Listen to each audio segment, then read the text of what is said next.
Hello and welcome to Doctor Who Rebriefed.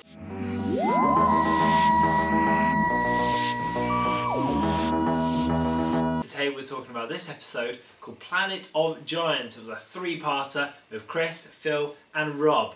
Phil, what did you make of this thing? What happened first of all? So what happened was they had landed, something went wrong with the TARDIS and the doors flung open as they were rematerialising, and they had to struggle to shut them, and the Doctor was very worried about this, but they thought they'd go and explore. They tried to look on the monitor and the monitor exploded. Because the image was too big for it, apparently.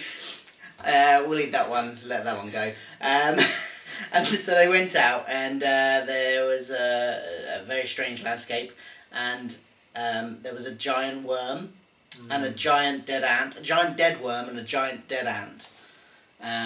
After a bit of exploring, they work out they have shrunk, and there are lots of giant dead insects around. Then we see some humans, some giant humans in comparison to our TARDIS crew, and there's this plot going on where they're developing an insecticide, and one guy doesn't want it released because it's too harmful, it's going to kill all insects, and the other guy wants to release it because he's invested a lot of money in it, so he shoots the other guy. And while all this is going on, the TARDIS crew are climbing into briefcases and stuff as little mini things, and eventually they kind of foil the plot. Oh, our girl Barbara got poisoning. Oh yeah, how did I forget Barbara getting poisoned? So she touches this sample of pesticided nuts or wheat or something. Wheat, yeah. And then was like, oh, I'm so ill. What's wrong, Barbara? Nothing's wrong, Ian. I'm fine. Rob, what did you think of this series of three?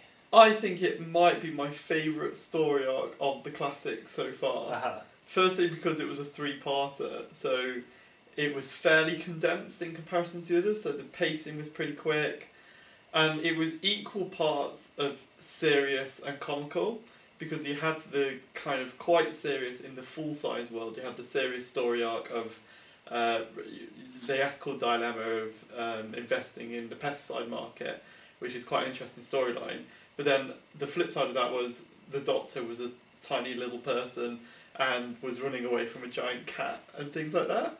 So I think it had two parallel storylines that were very close but not completely intertwined, and two very different tones which were quite cleverly coexisting. So yeah, I really enjoyed it. I really enjoyed the two elements. Yeah, I thought it was interesting. I really enjoyed it too. Actually, I think this is. I wouldn't quite say it's my favourite one we've watched so far, but I really enjoyed it. I liked the plot. I quite like various elements of it and seeing the giant things. And yeah, it was quite fun, I thought, and nice and short. 3 episodes, not dragged out. I think what was good as well about it was the stakes were they weren't like end of the world. So quite often in this sort of more sciencey episodes, they go to a planet and it's like the last of someone's kind, or there's this big threat. And this was a lot more like realistic in that it was quite low stakes. It was are we going to put this dangerous pesticide out, which obviously is still like a big thing, but it's nothing compared to like wiping out an entire planet. So yeah, interesting. I like the forced perspective stuff as well. Like it was quite fun when someone would pick up a briefcase and they'd set it down, and then Ian and Barbara would run out. It would have blown people's minds when they first saw it. Yeah. It reminded me very much of The Borrowers. I love The Borrowers. It was, or Honey, I Shrunk the Kids kind of thing. Yeah, Honey, I Shrunk the Kids. Yes, Honey, I Shrunk the TARDIS Crew. Can you pick out, Rob, a particular highlight, like a particular scene or moment or line? I think the cat. I really enjoyed the shots of the cat, and it was a bit Scooby-Doo. Like, oh no, there's a giant cat, and I'm running off screen, and then cut to a shot of a cat from below. I liked anything which had the anything with giant props in. I quite like that. I like it when they get into giant briefcases. When you got to admire the effort of the prop department in this episode. They made some pretty damn good sets and props. Giant plug holes and with chains coming off it. Giant matchstick. Yeah, see, I love all that sort of stuff. And like you, I love The Borrowers. Love Honey, I Shrunk the Kids. The giant drain pipe was really impressive. That was, yeah. Very That was. fun. I was thinking that as I watched it. That I wasn't sure if that was a backdrop, but I think that was actually built. 'Cause Because they you went went into into it it. at one point. That was impressive set building there. My favourite, the bit that stood out for me the most was when they got all the way across the garden and they were like, oh, I'm out of puff. Because in your head it's like, oh, it's a garden, it's like 3 metres. But it was just such a nice attention to detail that it would have taken them bloody ages because they were so small. Yeah. I just thought that was really cute. They could have just cut it out, but it was nice.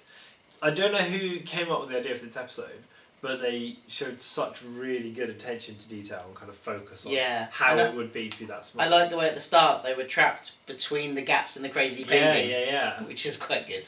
It was really good. What about low lights, Phil? Was there a particular kind of bit that annoyed you? Yeah, there's the bit where we've alluded to it already, where not Susan, Barbara gets the insecticide on her hands. She touches one of the seeds that has the pieces of grain, gets all the sticky stuff on her hands, and actually says to Ian, Oh, it's all covered in some sticky stuff like toffee.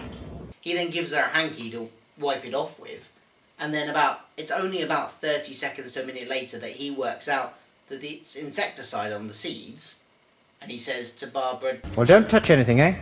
but she already has, and she's already asked him for something to wipe off. It just doesn't make any sense that he doesn't know that. Yeah. That's not just me. I didn't miss something there, did I? And she cuddles him as well. She does something on his face or his hand. They're a bit whiffy with that. Very strange. Rowo? I think my low light is the character who invested all the money in the pesticide, him not getting his way with the government guy and the professor who maybe don't want to release the pesticide and just shoots them. Just a moment.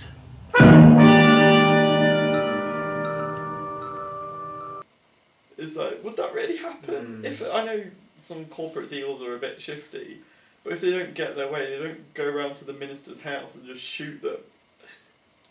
I thought that was a bit kind of like, oh, okay, apparently. So that was kind of weak for me. For me, I almost gave it to the physics of the shrinking because I could kind of suspend it a bit, but at the end of the episode when they're reversing the effect, so everyone in the TARDIS is going back to full size, they bring a seed in with them when they're mini, and then the seed is small but they're big, but I don't understand how. Because they were originally big and the seed wasn't. Yeah, I know that, but I don't understand why if everything in the TARDIS goes back to full size, why the seed doesn't become massive is what Chris, I don't get. Don't tax your brain too much, okay? Just stupid. Fine. Wibbly wobbly, Wibbly sizey wobbly. wisey. I also Fine. think it's worth another low light shooting at the people who were transferring all the phones, back in the day, because they were carrying a lot of attention to that particular call. She was really grumpy. Yeah, and I'm pretty sure on the end of this operator. Yeah, I'm pretty sure if you're a telephone operator, you wouldn't actually have time to be like, oh, he sounds a bit different today, like he's got a handkerchief over the end of the receiver. That whole subplot, the way it tied up was a bit weird, so yeah. Because we're going back and watching all the old episodes, that's right, every single one, we like to spot things that pop up early on and then kind of repeat themselves later on in the series. We call it Doctor Who debuts. Did anyone spot anything that happened that then kind of is a reoccurring theme and this was the first time? It's not really a reoccurring theme, but it's something that's happened a couple of times. Does that count? Go on. Well, it's the first time they've shrunk. Yeah. They And do I mean, go inside that the happens- Dalek, don't they, at some point? Yeah, that's happened in a few episodes again later on in New Who. That's happened a couple of times. I mean, there was the time that the TARDIS shrunk in the last series, which is an inconsistency with this one because that time the TARDIS shrunk, but the inside dimensions didn't. So why this time? Let's not get into that. That's far too much thinking Was there a for brain involved? Chris's brain at this time of night.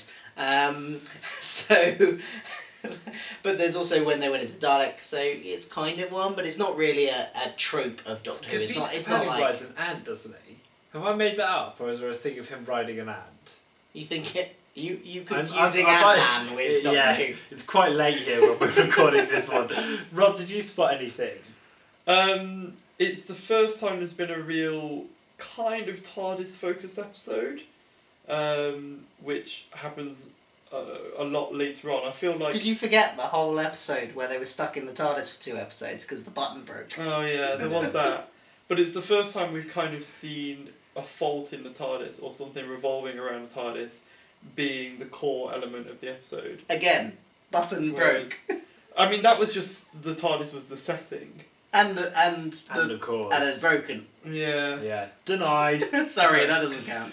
I forgive me. Is this the first time we've seen an episode, apart from the pilot, set during what is modern in the chronology of the thing? Because it's either been extreme past or future, or at least you assume it's or a future different if it's in planet. space. Yeah. I mean, we don't actually get a time frame for it, but I guess it's 70s, 60s. Yeah, I mean, all the technology they've got seems to match up with roughly the 60s, the phones and stuff. And that's something that we see a lot more of now. Yeah. So that was worth Good pointing spot. out as well. Any hoologies, any sort of wishes we wish to pass on to those departed in the episode? I would like to give my dedication to the bee. Was it a bee or wasp? I think it was a bee. That fell from the sky. I'm going to call him Bob B. B the Bob. No, Bob the Bee. Bob the Bee. He fell from the sky right in front of them. Quite a traumatic experience. And we need the bees. The bees are in short supply at the moment. Rob? The scanner screen. It just tried to comprehend the picture. The picture was too big because the world outside was giant. Couldn't fit on the screen. So it blew up. That's how it worked. I want to do a eulogy to my brain because I still can't get over why the grain stays. Why does it stay small but everything else in there gets big? Small. I know it started small, but then why didn't it get big? Wibbly Everything else got wobbly, big. sizey wisey, don't worry about it. It's too complicated. Didn't even expect. For Okay. our human brains. Thanks for watching Doctor Who Rebrief. What's the one next? The next one that's got a sick name.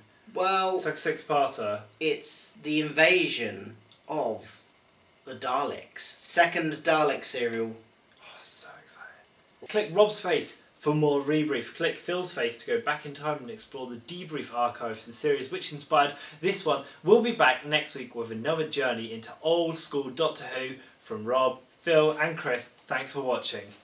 That's how TVs work. Don't put anything too big on your TV. Don't if I come really close here, don't put this on your screen because... It's shattered.